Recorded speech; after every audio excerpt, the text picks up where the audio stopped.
나의 갈 길 다가도록 예수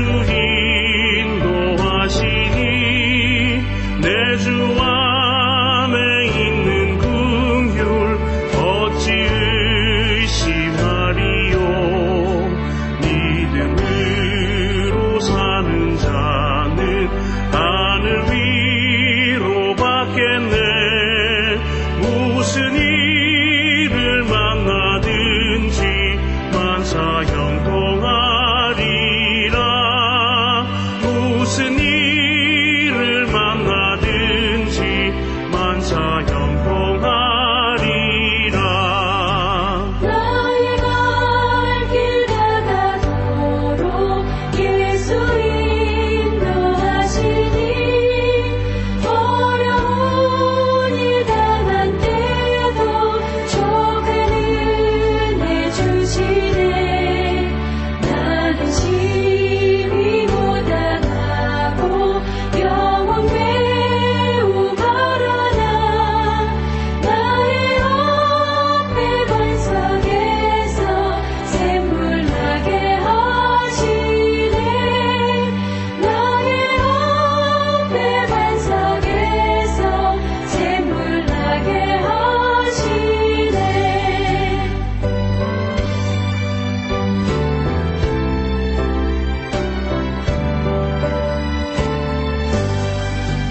나의 갈 길 다가도록 예수 인도하시니 그의 사랑 어찌 큰지 말로 할 수 없도다.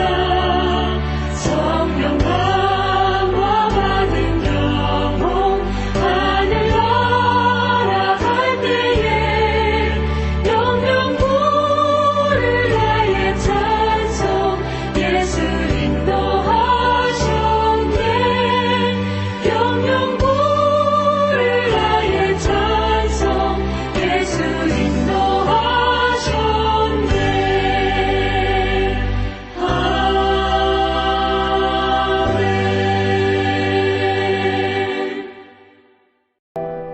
아멘. 요한복음 6장 14절에서 21절 말씀입니다. 그 사람들이 예수께서 행하신 이 표적을 보고 말하되 이는 참으로 세상에 오실 그 선지자라 하더라.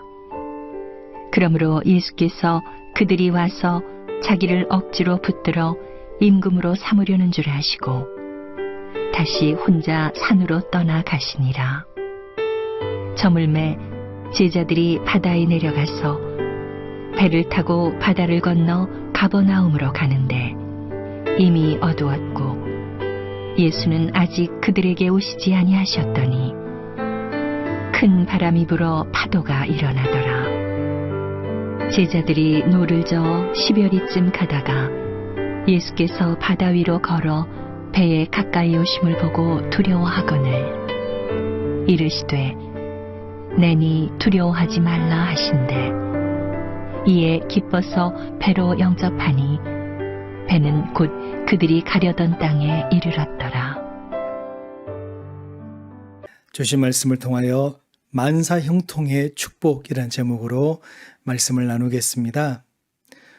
오병이어의 기적은 제자들에게 참으로 놀라운 경험이었습니다. 아무것도 없는 한량한 빈 들에서 5,000명이 넘는 무리들이 아이의 떡 5개와 물고기 2마리로 배불리 먹고도 12강주리에 넘치도록 남았습니다. 제자들은 그 기적의 현장 한복판에서 그것을 직접 나누어주며 체험했습니다. 얼마나 흥분하고 감동했겠습니까? 그런데 그 기적의 여운이 채 가시기도 전에 제자들은 거스르는 바람으로 인한 고난을 겪게 됩니다. 16절에서 18절 말씀입니다. 저물매 제자들이 바다에 내려가서 배를 타고 바다를 건너 가버나움으로 가는데 이미 어두웠고 예수는 아직 그들에게 오시지 아니하셨더니 큰 바람이 불어 파도가 일어나더라.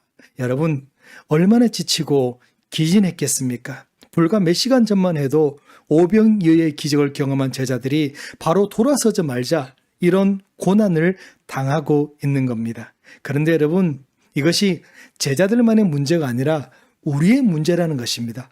방금 전만 해도 놀라운 은혜를 체험하고 기적을 목도하고 병이 낫고 감동과 감격으로 찬송했는데 지금은 거의 죽게 된 지경에서 신음하고 있습니다. 푸른 풀밭 실만한 물가로 다니고 있었는데 어느새 사망의 음침한 골짜기를 헤매고 있는 것입니다. 기적의 축복과 죽음의 고난이 어울리지 않게도 성도의 삶 속에 동시에 들어온 것이죠. 낮에 있었던 500리의 기적과 감동은 한순간에 다 사라지고 현실적인 괴로움이 그들에게 닥쳐온 것입니다. 혹시 저와 여러분 가운데도 예수 믿고 말씀대로 살아보려고 노력하는데도 불구하고 풍랑처럼 또 파도처럼 덮쳐오는 삶의 문제들 때문에 고통을 당해 본 적이 있습니까? 예수 안 믿겠다는 것도 아니고 열심히 말씀대로 살아가려고 하는데도 불구하고 어려운 일을 당해보셨습니까? 아니면 지금 그렇게 당하고 있습니까? 그렇다면 왜 예수 믿는데도 고난이 닥쳐올까요? 하나님의 말씀대로 살려고 몸부림치는데도 왜 우리의 삶 속에 고통이 찾아올까요? 대부분의 사람들은 예수를 남들보다 잘 믿으면 만사 형통일 것이라고 생각합니다. 고생도 없고 축복만 있을 것이라고 생각하죠. 그러나 그런 생각은 오해입니다. 예수님을 믿어도 고난을 당할 수가 있습니다. 우리가 오해하는 것 중에 한 가지가 성경의 형통과 세상의 형통은 완전히 다르다는 사실입니다.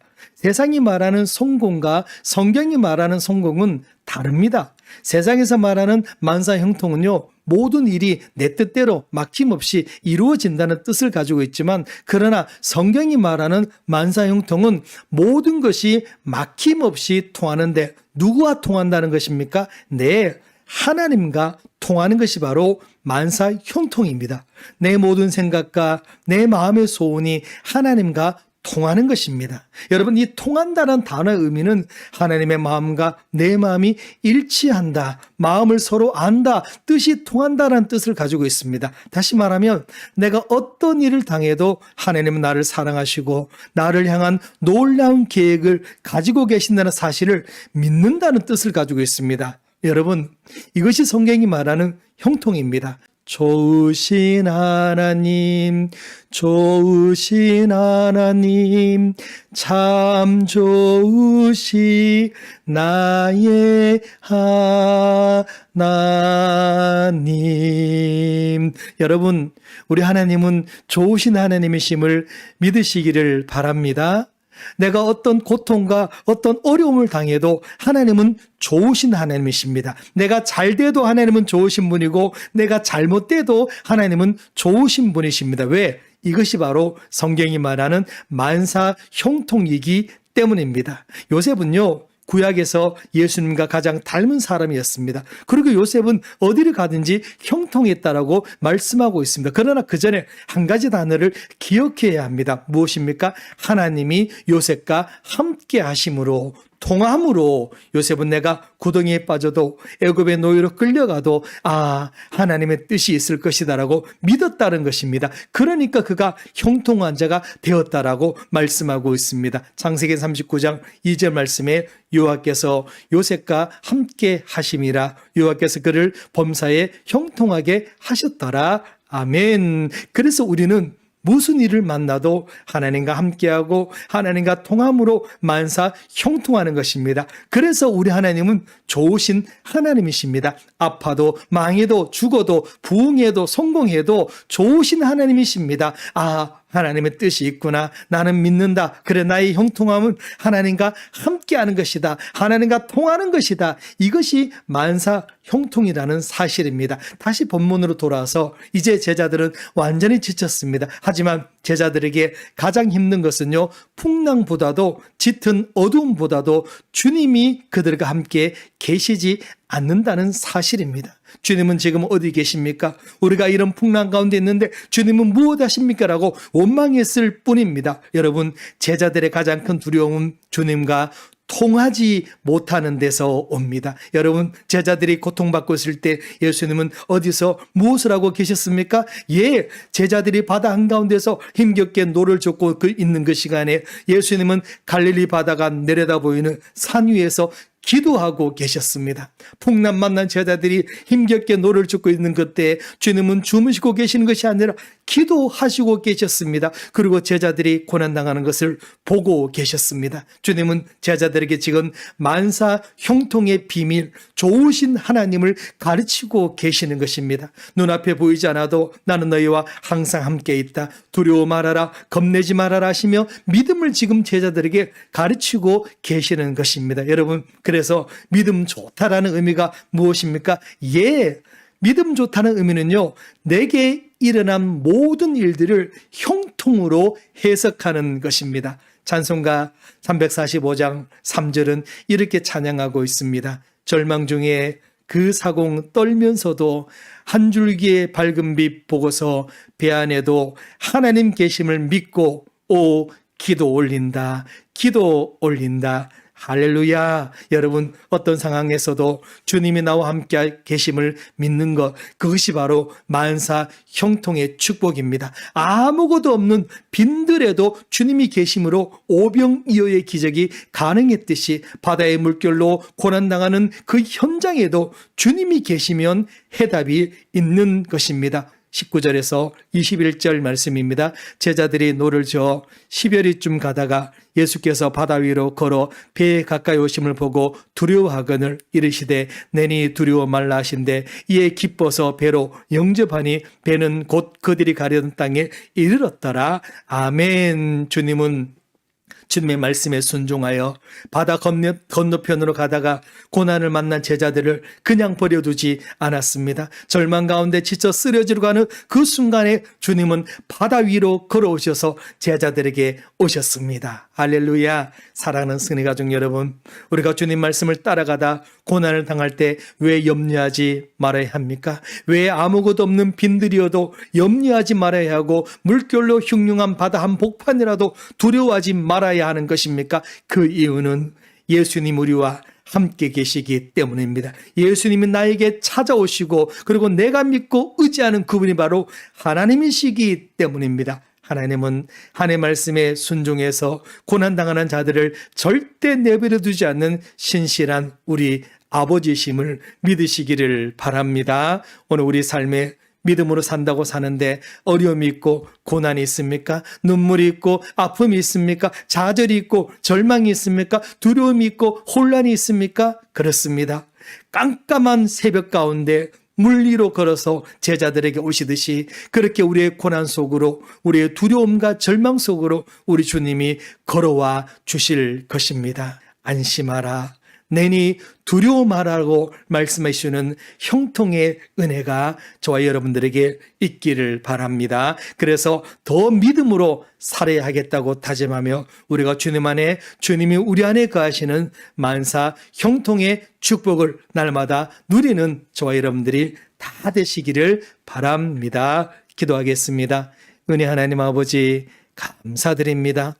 하나님, 그렇습니다. 주님은 우리와 늘 함께 계심을 믿습니다.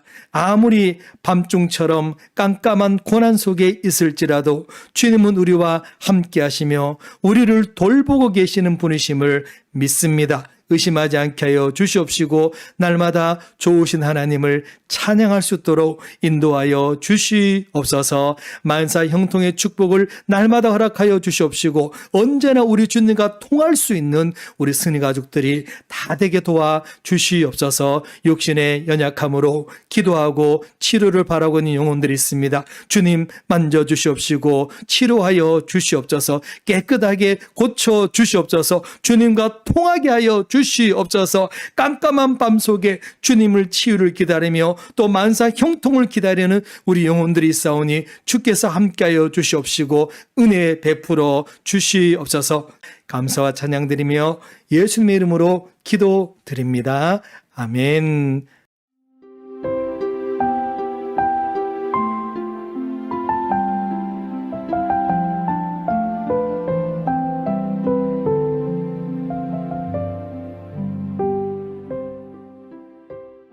예수님께서는 많은 기적과 이적을 보이셨습니다. 이것이 예수님이 하나님의 아들임을 증명해 주기 때문이었습니다. 5,000명을 먹이시고 물 위를 걷는 표적을 본 이들은 예수님을 따랐습니다. 우리의 삶에도 매 순간 기적이 일어나고 있습니다. 무엇보다도 예수님을 믿어 구원을 얻게 된 일이 가장 큰 기적일 것입니다. 예수님을 따르던 무리 속으로 들어가 봅시다. 그들과 함께 예수님의 사역 현장을 살펴볼까요? 오늘 우리에게 주신 말씀은 요한복음 6장입니다. 제6장. 그 후에 예수께서 디베랴의 갈릴리 바다 건너편으로 가심에 큰 무리가 따르니 이는 병자들에게 행하시는 표적을 보았음이로라.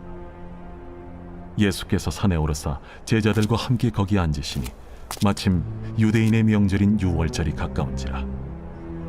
예수께서 눈을 들어 큰 무리가 자기에게로 오는 것을 보시고 빌립에게 이르시되 우리가 어디서 떡을 사서 이 사람들을 먹이겠느냐? 이렇게 말씀하심은 친히 어떻게 하실지를 아시고 빌립을 시험하고자 하심이라. 각 사람으로 조금씩 받게 할지라도 200데나리온의 떡이 부족하리이다. 제자 중 하나 곧 시몬 베드로의 형제 안드레가 예수께 여짜오되 여기 한 아이가 있어 보리떡 5개와 물고기 2마리를 가지고 있나이다. 그러나 그것이 이 많은 사람에게 얼마나 되겠사옵나이까? 이 사람들로 앉게 하라. 하시니 그곳에 잔디가 많은지라 사람들이 앉으니 수가 5,000명쯤 되더라.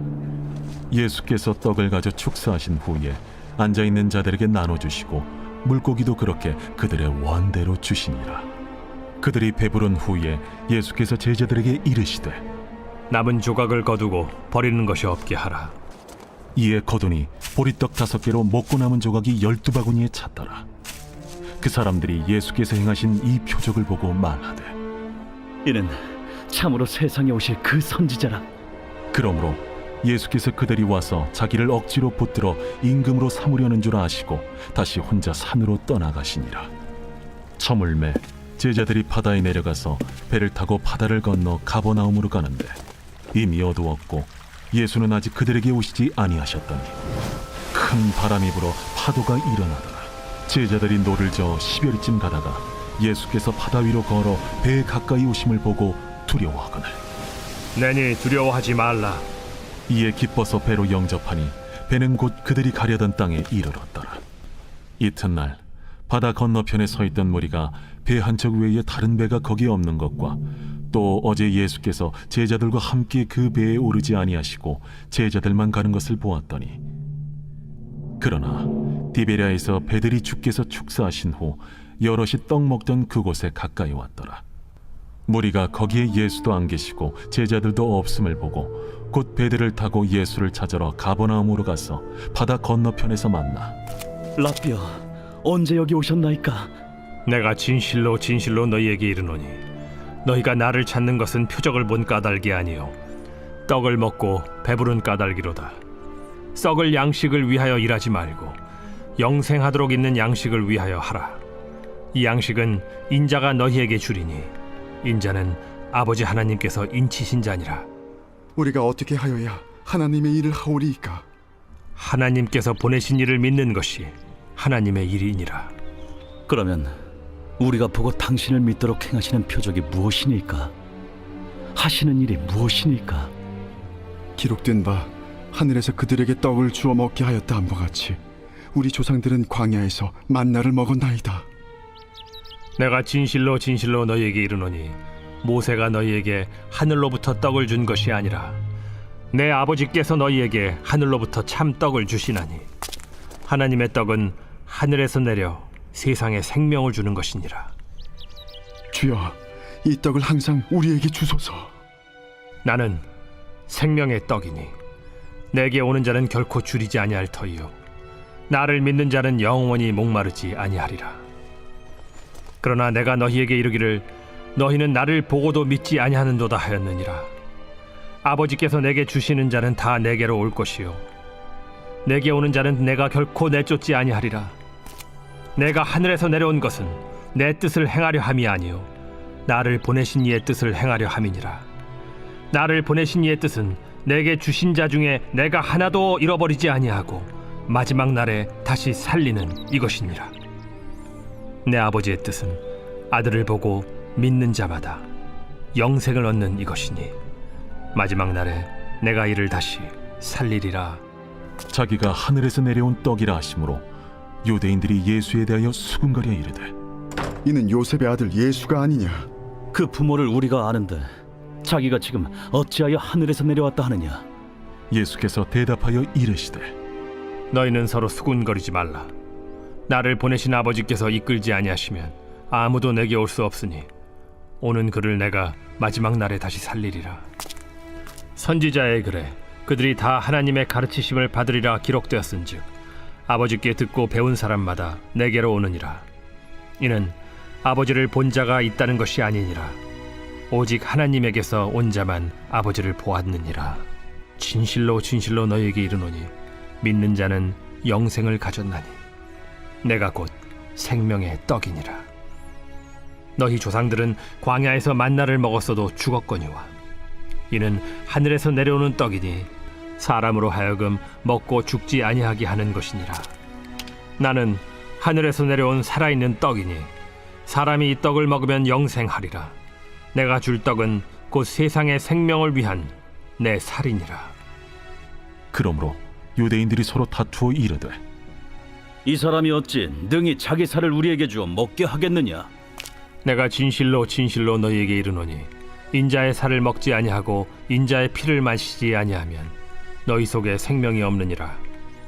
내 살을 먹고 내 피를 마시는 자는 영생을 가졌고 마지막 날에 내가 그를 다시 살리리니 내 살은 참된 양식이요 내 피는 참된 음료로다.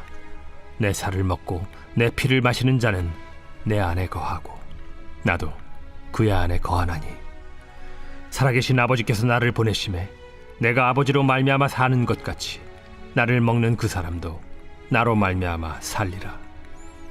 이것은 하늘에서 내려온 떡이니 조상들이 먹고도 죽은 그것과 같지 아니하여 이 떡을 먹는 자는 영원히 살리라. 이 말씀은 예수께서 가버나움 회당에서 가르치실 때에 하셨느니라. 제자 중 여럿이 듣고 말하되 이 말씀은 어렵도다. 누가 들을 수 있느냐? 한데 예수께서 스스로 제자들이 이 말씀에 대하여 수군거리는 줄 아시고 이르시되 이 말이 너희에게 걸림이 되느냐? 그러면 너희는 인자가 이전에 있던 곳으로 올라가는 것을 본다면 어떻게 하겠느냐? 살리는 것은 영이니 육은 무익하니라. 내가 너희에게 이른 말은 영이요 생명이라. 그러나 너희 중에 믿지 아니하는 자들이 있느니라. 이는 예수께서 믿지 아니하는 자들이 누구며 자기를 팔 자가 누구인지 처음부터 아심이로라. 그러므로 전에 너희에게 말하기를 내 아버지께서 오게 하여 주지 아니하시면 누구든지 내게 올 수 없다 하였노라. 그때부터 그의 제자 중에서 많은 사람이 떠나가고 다시 그와 함께 다니지 아니하더라. 예수께서 12 제자에게 이르시되 너희도 가려느냐? 시몬 베드로가 대답하되 주여, 영생의 말씀이 주께 있사오니 우리가 누구에게로 가오리이까? 우리가 주는 하나님의 거룩하신 자이신 줄 믿고 알았사옵나이다. 내가 너희 12를 택하지 아니하였느냐? 그러나 너희 중에 한 사람은 마귀니라. 이 말씀은 가룟 시몬의 아들 유다를 가리키심이라. 그는 12 중에 하나로 예수를 팔 자로라.